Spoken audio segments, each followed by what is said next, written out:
بسم اللہ الرحمن الرحیم. شروع اللہ کا نام لے کر جو بڑا مہربان نہایت رحم والا ہے.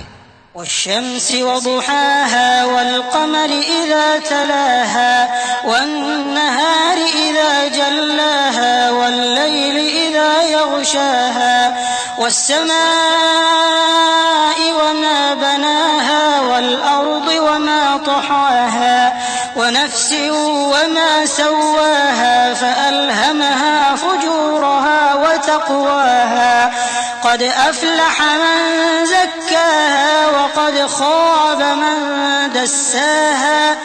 سورج کی قسم اور اس کی دھوپ کی اور چاند کی جب وہ اس کے پیچھے چلے اور دن کی جب وہ اسے روشن کر دے اور رات کی جب وہ اسے چھپا لے اور آسمان کی اور اس ذات کی جس نے اسے بنایا اور زمین کی اور اس ذات کی جس نے اسے پھیلایا اور نفس انسانی کی اور اس کی جس نے اسے درست کر کے بنایا.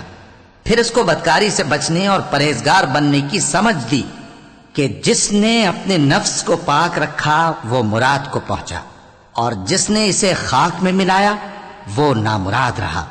كذبت ثمود بطغواها إذ انبعث أشقاها فقال لهم رسول الله ناقة الله وسقياها فكذبوه فعقروها فدمدم عليهم ربهم بذنبهم فسواها ولا يخاف عقباها. قوم سمود نے اپنی سرکشی کے سبب پیغمبر کو جھٹلایا. جب ان میں سے ایک نہایت بدبخت اٹھا تو اللہ کے پیغمبر صالح نے ان سے کہا کہ اللہ کی اونٹنی اور اس کے پانی پینے کی باری سے خبردار رہو. مگر انہوں نے پیغمبر کو جھٹلایا. پھر اونٹنی کو مار ڈالا تو ان کے رب نے ان کے گناہ کے سبب ان کو نیست و نابود کر دیا. پھر سب کو برابر کر دیا اور اللہ کو ان کے بدلہ لینے کا کچھ بھی ڈر نہیں.